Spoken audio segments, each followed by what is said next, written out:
Tumben yang mau bahas. Ini saya laler, Pak. Ya, berterima kasih kepada kami berdua karena Pak Kanuru berkata bahwa merasa terwakili, ya, merasa terwakili. Wah, saya bangga dalam Tuhan dan saya berterima kasih masih ada yang seperti ini, Pak Kanuru, ya. Ini ada sikap dan respon yang sangat bijaksana. Kami bukan ahli, tidak merasa ahli, dan kami datang karena panggilan pelayanan. Dan saya bersyukur Pak Martin sangat paham betul ketika, dan beliau sendiri juga salut dalam arti gini, ketika kami diminta, oh ya siap, langsung siap Pak. Malah saya sebulan sebelumnya ya, kalau nggak salah Pak MVP 3 hari, ya Pak ya, 3 hari sebelumnya ya Pak ya, langsung Ya, oke. 3 hari. Nggak mikir, nggak ada cerita bagaimana transport, tiket kami dan seterusnya, tarif berapa, saya ngomong enggak. Ketika saya ditanya berapa, saya bilang saya nggak bisa jawab karena kalau namanya pelayanan sampai seumur hidup saya nggak pernah pasang tarif gitu, karena namanya melayani Tuhan begitu ya. Mau tidur di mana kami nggak ada cerita-cerita itu. Nah, bahkan kalau saya ngomong, kalau memang tiket dan seterusnya nggak disediakan, teman-teman askri pasti mau saling topang ya, saling tolong gitu. Nah, di situ tapi saya salut dengan Pak Kanuru, kiranya ini representasi dari rekan-rekan. Kalau askri udah pasti sama karena Pak Kanuru adalah anggota askri ya. Tapi saya harap mental atau sikap dewasa seperti ini. Saya tidak minta pujian, tidak ya, sama sekali dalam nama Yesus. Tapi mengatakan merasa terwakili gitu loh. Nah, ini luar biasa. Kalau seperti ini, maka kita kompak lah. Kalau mengenai hasilnya, saya tidak membela diri bersama Pak MVP bahwa ini semua sudah ada grand design-nya di belakang itu dan kita semua udah tahu. Jadi menurut saya jangan menipu, jangan jadi penipu kalau mengatakan, oh kalau misalkan si ini pasti bebas. Nggak mungkin lah, nggak mungkin. Ini Indonesia, ya. Semuanya ada maksud baik di balik semuanya ini. Percaya sajalah, ya. Allah turut bekerja di dalam segala sesuatu. Percaya deh, perjuangan belum selesai. Yang jelas, lihatlah, nama Tuhanlah yang diagungkan tinggi. Amin. Baik, terima kasih Pak Heri Jakim dan sahabat Sersan. Tibalah waktunya kita akan mengakhiri live ini. Namun sebelum kita mengakhiri live ini, saya akan memberikan kesempatan kepada Ibu Fadila, dilanjutkan Pastor Mono Arfa, dan terakhir saya akan juga memberikan closing statement karena ada juga unek-unek saya tentang orang-orang yang malah sering menyalahkan, kenapa ini, ya saya ingin berpesan saja gitu. Dan sebelumnya terima kasih banyak atas dukungan secara doa maupun secara untuk meringankan dari beban dari keluarga Bapak KC, terutama istri dari Bapak Muhammad KC. Ya, jikalau sahabat Sersan rindu untuk memberkati dan meringankan beban dari Ibu Watmah, yaitu adalah Bapak istri Bapak dari Muhammad KC, bisa disalurkan langsung ya ke yang bersangkutan, langsung ke nomor rekeningnya Ibu Watmah, istri Bapak KC, ada di running text di bawah ini. Ya, baik, kita akan masuk kepada closing statement, dan closing statement saya berikan pertama kepada Ibu Fadila Hafiz, lalu dilanjut Pastor Mono Arfa. Silakan Ibu Fadila. Oke, thank you, matur suwun Pak Ferdi. Ya, saya cuma mau bilang ya, kita nggak usah saling menyalahkan, tidak usah merasa benar sendiri. Kita ini satu tubuh Kristus, ayolah bersatu. Apa yang mau kita lakukan? Ke depan mau seperti apa? Rembuknya itu, ya. Ke depan mau seperti apa? Terus nasib apologet ini berimbas kepada nasib apologet Kristen, pasti akan seperti apa, gitu ya. Kemudian saya ingin menanggapi Abdul Muhammad. Ini adalah kekalahan dan ketakutan umat Kristen. Ini bukan masalah kalah menang, ya. Kalau dibilang ketakutan umat Kristen bisa jadi, ya. Nah, siapa yang takut, siapa yang berani, ya kita lihat saja sendiri. ya. Siapa yang selama ini koar-koar tapi nggak berani, ya siapa yang berani kita lihat sudah teruji kan. Kekalahan saya rasa bukan kekalahan. Di sini tidak bicara kalah menang. Tetapi saya mau menarik kesimpulan bahwasanya tergenapilah firman Tuhan. Itu hikmahnya.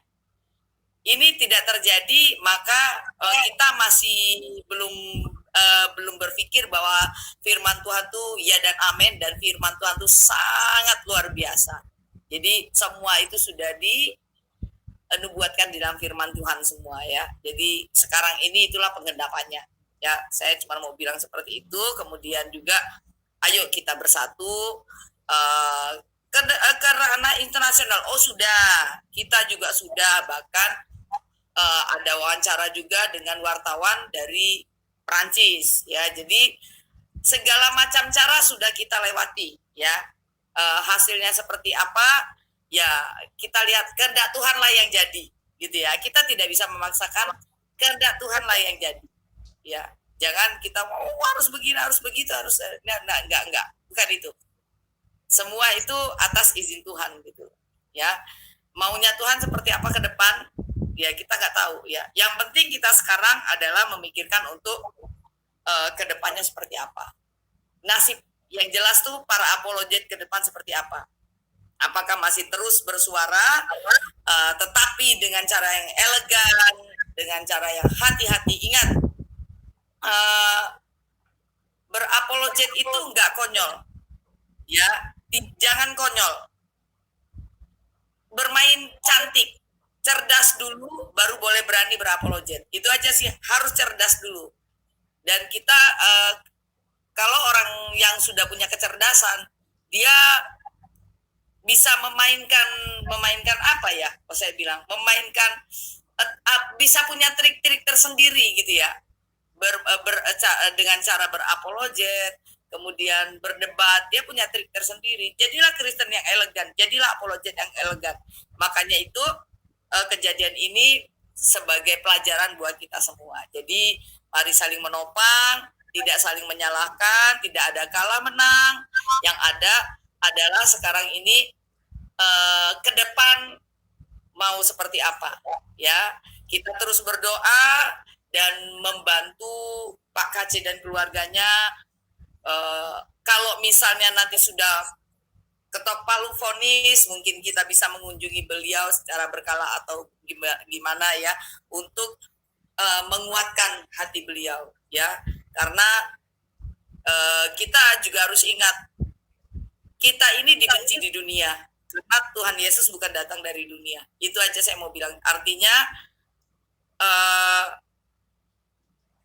kita itu sudah punya bakat sebenarnya, sudah punya bakat untuk tidak mendapat keadilan atau mendapat ketidakadilan. Sudah ada bakat dari sananya, istilahnya gitu kalau istilah dari saya. Itu mohon maaf kalau saya agak keras malam ini. Tuhan Yesus memberkati. Oke, lanjut Pak. Ya, lanjut Pastor Munafa. Oke, baik. Ya, jadi yang pertama ya 10 tahun penjara untuk Pak KC. Ya, Pak KC tetap sabar ya. Kunci sukses hidup di dalam penjara adalah sabar. Saya alami ya, dan ini bukan sesuatu yang membuat kita kiamat ya. Tetapi saya percaya bahwa rancangan Tuhan adalah rancangan damai sejahtera, dan ada maksud Tuhan yang terbaik untuk Pak MKC ya. Kemudian yang kedua, bagi para murtadin, ingat bahwa kita ada di Indonesia ya. Karena itu jika berpelayanan, berkesaksian, jangan memperbuta ya. Jangan cari masalah sehingga merepotkan para penasihat hukum, yang pada akhirnya ketika kita terjerat oleh hukum lalu divonis, akhirnya para pengacara yang disalahin. Jangan ya. Jadi jangan kita membabi buta. Yang para pengacara susah, lalu kemudian lain oleh orang-orang yang tidak mengerti. Karena itu mari kita ada di Indonesia, mari berpelayanan, berkesaksian, tetapi tidak menabrak rambu-rambu hukumnya. Dan yang ketiga, jangan cari keadilan di tempat pengadilan, karena Alkitab sudah mencatat di Pengkhotbah pasal 3 ayat 6. Yesus memberkati. Shalom. Ya, baik. Terima kasih. Dan closing statement saya sangat berterima kasih kepada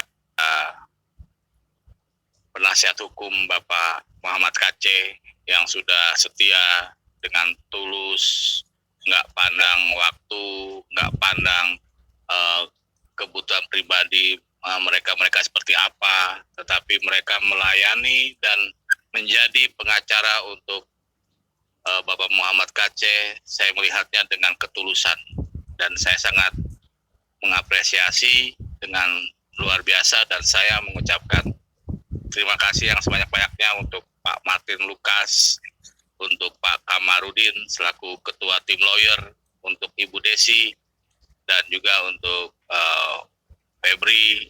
Selain menjadi pengacara juga beliau adalah anak dari Bapak Kacé. Terima kasih, dan kiranya Tuhan Yesus memberkati setiap langkah-langkah dan pekerjaan yang dilakukan oleh para pengacara penasihat hukum dari Bapak Muhammad Kacé. Dan saya juga ingin berterima kasih juga kepada Pak Martin yang sudah memberikan saya kesempatan untuk menjadi saksi, dan walaupun pada akhirnya keputusannya tidak seperti apa yang kita harapkan, tetapi saya percaya dan yakin ada rencana Tuhan. Sebenarnya apa yang terjadi dengan Bapak Muhammad Kacé ini adalah suatu pelajaran yang sangat berharga untuk kita semua, ya, terutama kita murtadin, bahwasanya kita harusnya lebih menjadi bijaksana lagi, lebih kita berhikmat lagi. Bukan dengan kejadian ini kita malah menjadi lebih frontal, lebih barbar gitu, lebih lebih nggak terkontrol gitu cara penyampaian memberitakan firman Tuhan. Jadi untuk para apologet yang selalu menyampaikan firman Tuhan, berapologet di YouTube, janganlah kita gila subscriber, janganlah kita gila viewers, tetapi gilalah kita untuk terus memberitakan firman Tuhan agar ada jiwa yang dimenangkan untuk Tuhan kita, Tuhan Yesus Kristus. Jangan gila karena subscriber, jangan gila karena viewers, tetapi kita harus gila untuk tetap kita berhikmat memenangkan jiwa dengan kita berapologet cerdas untuk memenangkan jiwa dan menjadikan murid untuk kemuliaan Tuhan Yesus. Terima kasih. Sekali lagi saya mengucapkan terima kasih yang sebanyak-banyaknya telah mengawal dari awal sampai akhir kepada penasihat hukum, dan saya juga salut sekali, jujur saya salut sekali dengan ketegaran, kekuatan yang terpancar dari Ibu Atma. Saya sangat kagum sekali dengan beliau. Saya sangat kagum sekali. Ketegarannya tidak membuat keluarga Bapak Kacé goyah, tidak membuat mereka gentar. Mereka tetap hidup dalam iman kepada Tuhan Yesus Kristus. Terima kasih. Tuhan Yesus memberkati. Baik, luar biasa malam hari ini ya. Dahsyat. Tuhan memberkati Anda sekalian. Dan sebagai penutup dari saya beritahu saudara, terima kasih ya kepada sahabat saya dari Eropa, dari Prancis ya. Ini yang kesekian kali ya majalah terbesar kedua di Prancis setelah Vatican News, Aletheia, ini memuat kembali untuk kesekian kali Muhammad Kacé. Nah, ini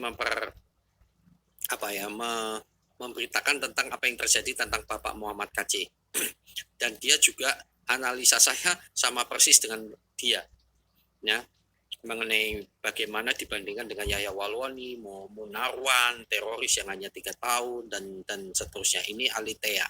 Terima kasih kepada Thomas Oswald ya, Thomas bacanya gimana ya, Oswald ya. Dan terima kasih kepada rekan yang ada di Prancis ya, Tuhan memberkati dan kiranya terus dipakai Tuhan. Kemudian saudara saya beritahu ya, gini loh saudara, fakta. Jadi tadi ada di live chat ya mengatakan loh jangankan MKC, Ahok saja dulu wakilnya presiden, wakilnya gubernur sebelum jadi presiden, saudara, itu masuk penjara kok. Kurang apa sih? Ngerti nggak saudara ya? Itu aja tembus masuk penjara loh. Hanya satu kalimat saja, apalagi Pak MKC. Jadi masalahnya ini bukan kegagalan pengacara, bukan. Ini Indonesia. Salahnya Pak MKC itu sama dengan saya, Bu Fadila, dan Pak MVP. Salahnya di mana? Karena kami memilih jadi Kristen dan tinggal di Indonesia, dan itu tidak bisa kami pilih karena saya lahir di Indonesia dan kami adalah orang-orang yang cinta Indonesia. Kami tidak lari, oke ya, dan kami tidak ya dan lain sebagainya lah. Dan kami ingin membangun Indonesia bukan dari jauh lalu melepaskan bola api, hancur, dia terkenal tapi dia aman. Tapi yang di sana tuh hancur-hancuran, saudara. Di tempat menggelindingnya bola api itu, pora-pora. Buat saya ini perlu bertobat. Ya, saya setuju dengan Ibu Sofiatul ya mengatakan berani saja tidak cukup, tetapi jangan lupa smart. Jadi jangan hanya modal berani, maksud saya. Ya, Ibu Sofiatul saya setuju nih. Jangan hanya sebagai apologis. Murtadin, jangan hanya modal berani saja, tetapi harus smart. Saya rasa bukan hanya murtadin saja, termasuk Kristuber. Jangan hanya berani saja, tapi smart, cerdas. Lah, bukanlah Kristuber kalau Anda dengan cara manajemen konflik dan manajemen Nero diadakan konflik lalu alasannya apa? Oh, memang sengaja. Dan itu setan loh, cara setan kalau cara memporak-porandakan. Oh, kalau ada apa-apa sengaja tak goreng. Itu setan, saudara. Tapi herannya yang begini kok followernya banyak. Ya nggak masalah buat saya. Tetapi dari sinilah mana dari buahnya lah engkau lihat orang itu. Oke, ini luar biasa. Jadi gini, saudara. Inilah Indonesia. Ini sudah saya ulang-ulang, tetapi tidak apa-apa. Saya ingatkan kembali. Salahnya MKC di mana? Yahya Waloni lebih parah, saudara.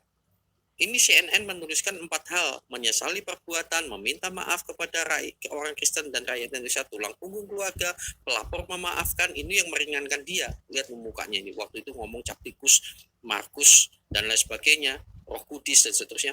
MKC lebih lagi. Belum pernah ada kasus kriminal, bukan residivis, bertindak sopan, tulang punggung keluarga sama dengan Yahya Waloni, beberapa kali minta maaf kepada umat Muslim dan rakyat Indonesia, telah dimaafkan oleh representasi umat Islam. Pemimpin-pemimpinnya Islam sudah memaafkan. Bahkan ketua MUI pusat, ketua pimpinan cabang NU, wakil ketua MUI Bogor, ketua MUI cabang Pangandaran sudah memaafkan. Tetapi pengadilannya ini memang pengadilan yang buta hati nurani, saudara. Karena apa? Ini keputusan politis. Betul atau betul? Sesalah-salahnya Pak MKC 10 tahun itu tidak masuk akal. Nah, sekarang terutama Kristuber, kalau kadrun Islam itu ya, Islam intoleran itu ya maklum lah. Saya nggak masalah. Ya, itu bisa dimaklumi kalau mereka nyalahkan ABCD dan memanfaatkan carut-marutnya hal tersebut. Tetapi kalau orang-orang Kristen, saudara, nggak bisa melihat secara logis, nyalah-nyalahkan, merasa jago. Setelah keputusan ini langsung muncul kayak pahlawan kesiangan, Pak MPP. Wah, kalau saya bisa bebas. Omong kosong lu kemana aja selama ini. Hello, kata Ibu Fadila. Ya, jadi saudara stop lah, nggak usah membual. Kalau sombong itu, saudara, dia memamerkan apa yang dia punya. Tetapi kalau membual, dia memamerkan apa yang nggak ada.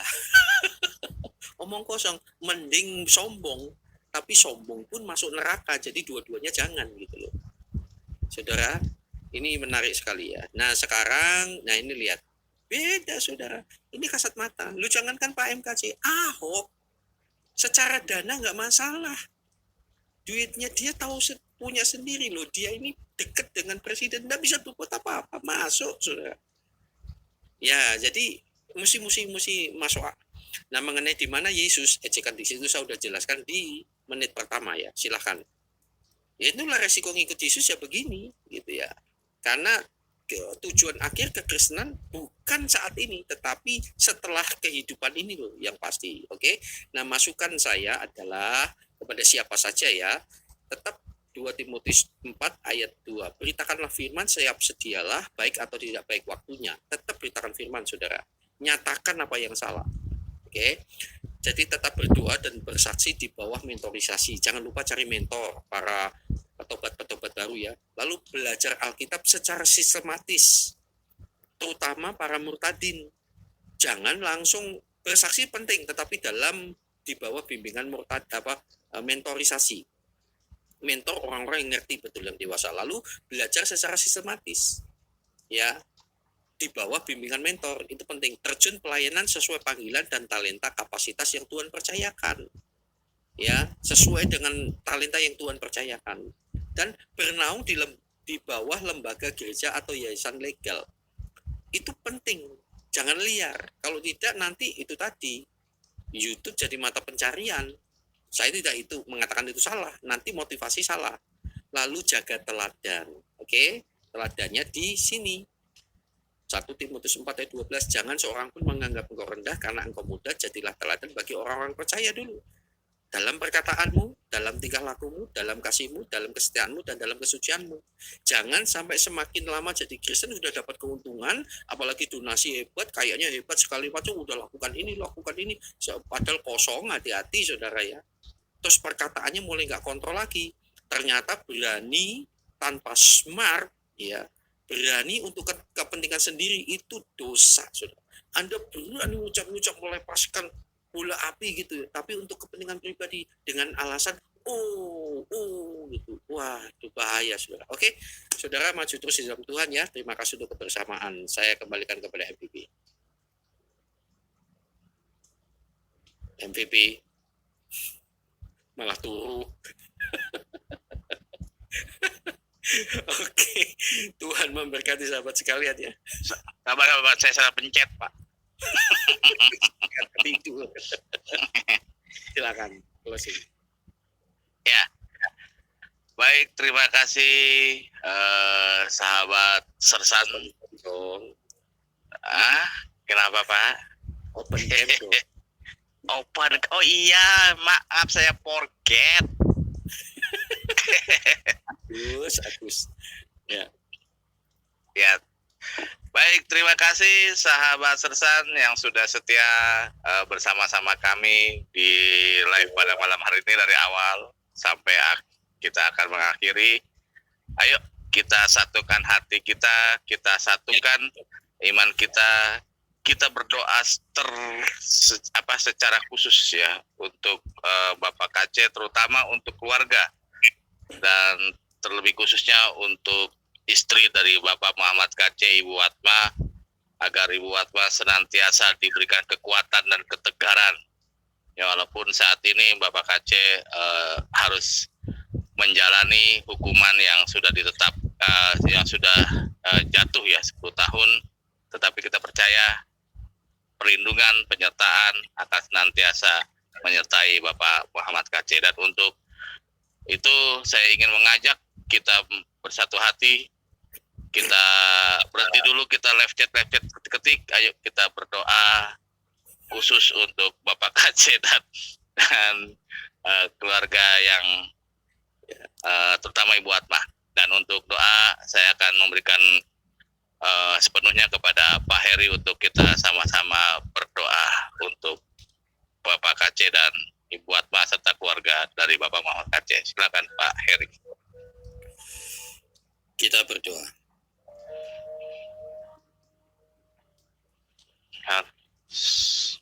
Terima kasih Tuhan untuk kasih karunia-Mu. Amin. Berbicaralah secara khusus tanpa batas melalui kami semua. Minta pengurapan-Mu Tuhan. Jamaah saat ini kami percaya ada maksud terbaik dari setiap keputusan yang Engkau izinkan. Memang tidak adil, rasanya manusiawi, kami tidak menerimanya. Tetapi kami percaya ada maksud-Mu Tuhan. Kami percaya Allah turut bekerja di dalam segala sesuatu untuk mendatangkan kebaikan bagi kami orang-orang yang mengasihi Tuhan. Saat ini kuatkan, teguhkan Bapak MKC, kesehatannya juga Tuhan, supaya dia teguh kuat. Jika melalui medis Engkau pakai, setiap obat-obatan medis maupun dokter Engkau tuntun. Dan saat ini kami bersatu hati untuk Ibu Watma. Di dalam nama Yesus, kami sudah bertemu secara langsung. Kami lihat guratan beratnya hidupnya. Terima kasih Tuhan. Gerakkanlah anak-anak Tuhan untuk menolong kehidupan selanjutnya. Keputusan hakim ini bukan akhir dari Pak MKC. Masih ada perjalanan Tuhan. Karena satukan hati kami. Kami berdoa untuk para Kristuber supaya bersatu hati. Untuk anak-anak Tuhan secara khusus. Untuk stop saling menyalahkan satu dengan yang lain. Kami minta anugerah-Mu Tuhan, jamah dengan kasih karunia-Mu. Mohon anugerah-Mu Tuhan di dalam nama Yesus, di dalam nama Yesus. Kami minta anugerah-Mu saja. Dan saat ini ampuni dosa kesalahan kami Tuhan yang suka saling menyalahkan satu dengan yang lain. Kami minta anugerah-Mu Tuhan memimpin. Dan saat ini setiap roh jahat, pemecah belah kami hancurkan di dalam nama Yesus. Kami memberkati bangsa ini. Kami memberkati Tuhan setiap orang-orang yang menghina kami. Semuanya titah-Mu kami mengasihi mereka. Terima kasih Tuhan, terima kasih Engkau baik. Kami serahkan di dalam tangan-Mu. Terima kasih untuk MVP yang setia melayani Tuhan. Dan terima kasih Bu Fadilah dan rekan-rekan yang berada bersama kami. Diberkati senantiasa. Berkati Askri, berkati Hikim, MVP, Fadilah, dan semua channel-channel dalam Askri. Di dalam nama Tuhan Yesus Kristus. Bangsa kami untuk kemuliaan Tuhan saja. Di dalam nama Bapa dan Putra dan Roh Kudus. Haleluya. Amin. Amin. Ya, baik.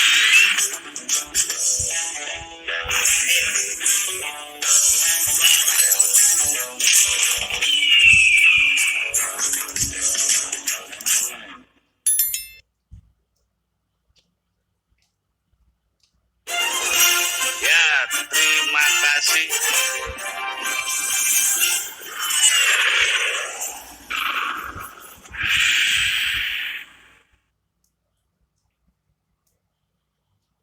Saya nunggu iklan lagi, Pak.